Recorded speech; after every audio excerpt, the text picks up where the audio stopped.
So hello everyone, I would like to thank everyone for being here for my first progress report. My name is Michalis Theocharous, I am 22 years old, and today I would like to talk aesthetic materials in minimal invasive dentistry. Few words about me. I am from Cyprus. I'm a fourth year dentistry student and a first year DMD PhD student. My supervisors are Beata Keremi and Eniko Zabo. My SMS is Darius. As everyone, I have a vision, and this is the ultimate success of indirect restorations. And my mission to achieve this is by enhancing the quality of techniques used in restorative dentistry. Currently, I'm working on two projects, which both of them aim to advance our knowledge regarding conservative treatment options in restorative dentistry. My first project is about investigating the efficacy of deep margin elevation in indirect restorations, which is a systematic review and a meta-analysis. It was estimated that in 2021, there were 2.37 billion caries cases. If we are lucky, caries margins will remain to a supragingival level. However, frequently, they can extend to a paragingival or subgingival level. Now, a clinical question which arises is how we'll manage these subgingival cavities. The first method is just placing the indirect restoration directly to a subgingival level. However, many clinical challenges arise during the procedure, such as the rubber dam isolation, the impression taking, and the adhesive cementation. And this can have as an end result the periodontal and karyogenic failure of the indirect restorations. On top of that, there is 2.5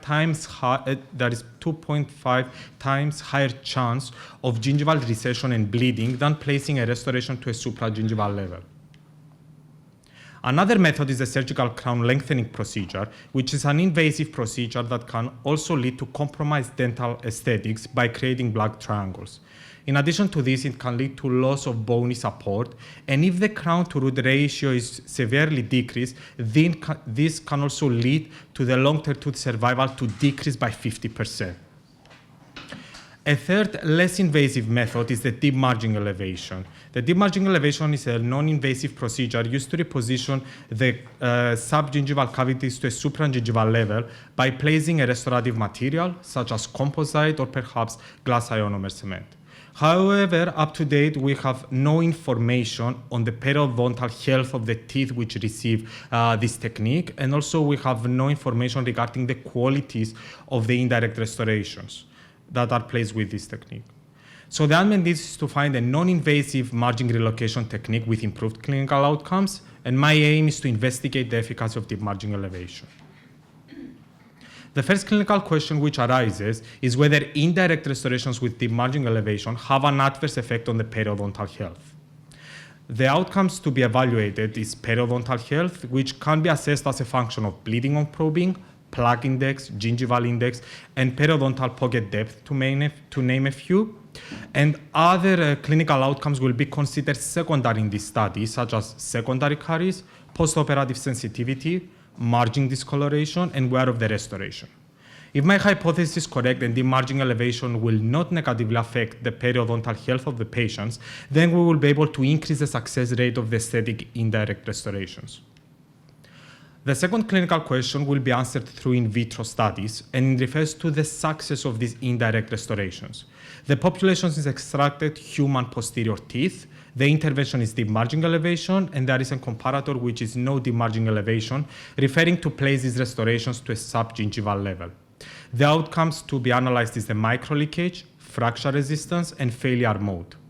If my hypothesis is correct, then these restorations will have less microleakage and perhaps more repairable fractures than no deep margin elevation, then again we will be able to increase the success rate of the aesthetic indirect restorations. These are three of my key articles. As you can see, two of them, they were actually studies published in 2025. They all have the same similar population intervention and comparator. The outcome to be evaluated is fracture resistance measured in newtons. The fracture resistance was analyzed by the so-called low teeth fracture, meaning that these restorations with the teeth were loaded until they fracture, and this force measured in newtons was analyzed. And all of them received an onlay as a type of restoration. My system, my systematic search key consisted of 2 domains. The first domain referred to the part of the tooth I'm interested in, which is the proximal box or the margin. And the second domain referred to what I want to do with these margins, which either elevate them or relocate them. As you can see, following my systematic search, I had approximately 9,600 articles. Out of them, approximately 1,100 articles were duplicate, and only 97 of them were eligible to pass the title abstract selection phase. Currently, I'm in the full text selection together with my co-investigators Monica and Raika, and our ambition is to finish with it before Christmas. My second project is about investigating the survival rate and the fracture resistance of resin-bonded fixed dental prostheses in posterior teeth, which is a systematic review and a meta-analysis. A very frequent question that we receive from our patients in our office is how much drilling there will be in that specific appointment and how much tooth structure they will lose. So following full crown preparation, approximately 50% of the coronal tooth structure is removed, and this can have as an effect that 10% of the teeth will experience pulp necrosis within 2 months. However, these minimally invasive resin-bonded fixed dental prostheses, they bear the main advantage of preserving the tooth strength, and since they have a more conservative preparation, there is lower risk of pulp exposure.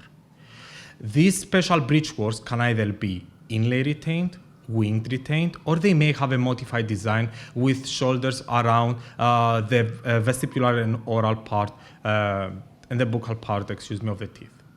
Since no unnecessarily tooth structure is removed, then this gives us the possibility in the future to still have the full crown preparation as a treatment option. So the unmet need is to find a less invasive treatment to replace missing posterior teeth that they will have high survival rate. And my aim is to investigate the survival rate and the fracture resistance of the resin-bonded minimally invasive fixed partial dentures.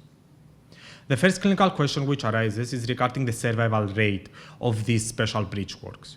If my hypothesis is correct and the resin-bonded fixed partial dentures will not fail within a short period of time, then missing teeth will be able to be replaced with a minimally invasive preparation. The second clinical question which arises, which will be answered through in vitro studies, is regarding the fracture resistance of the resin-bonded fixed dental prostheses. The fracture resistance is measured in newtons, and my hypothesis is that they will have a high fracture resistance, and thus they will be able to replace missing teeth in posterior region, and they will be able to withstand the masticatory load. My topic is feasible, and currently I will start working on my Prospero. As Hippocrates said, primum non nocere, meaning first do not harm, suggesting that we should always be conservative with our treatments initially. Thank you for your attention, and I look forward to answering all your questions.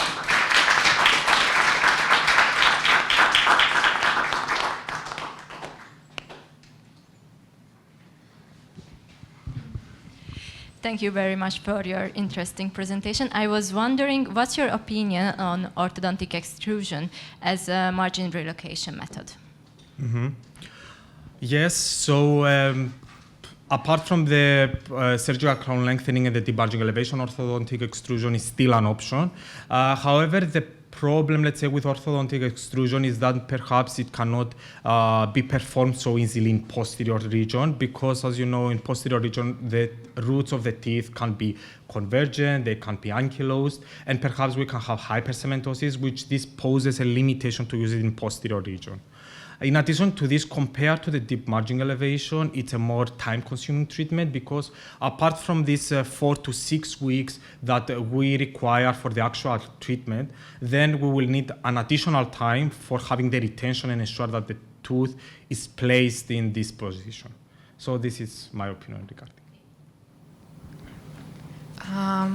Thank you for the nice presentation. Congratulations.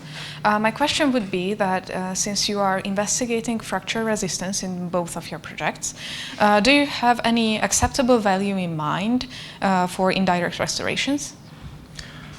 Mm-hmm. That's a very good question. Thank you.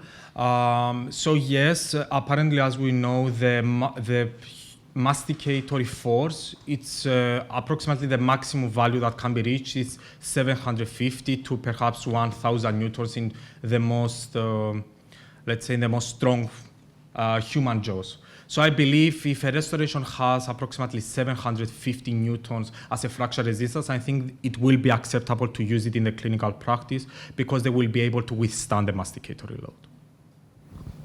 Thank you. I have a question of my own.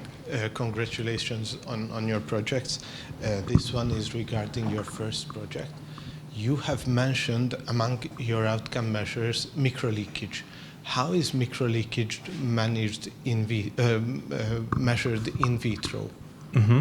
So generally, microleakage can be assessed through, I read let's say 3 ways. One of them, for example, can be dye penetration. So they are subjected up perhaps to ammonium silver solution, and then they see how these particles can flow through, and then there is a scoring system. Another way is through interfacial gap. So, for example, this and it's measured in millimeters cubed. And another method is perhaps the percentage of the gingival of the continuous margin compared to the entire judgeable margin. Thank you very much. Thank you. If there are no further, Akos, please. Congratulations on this presentation.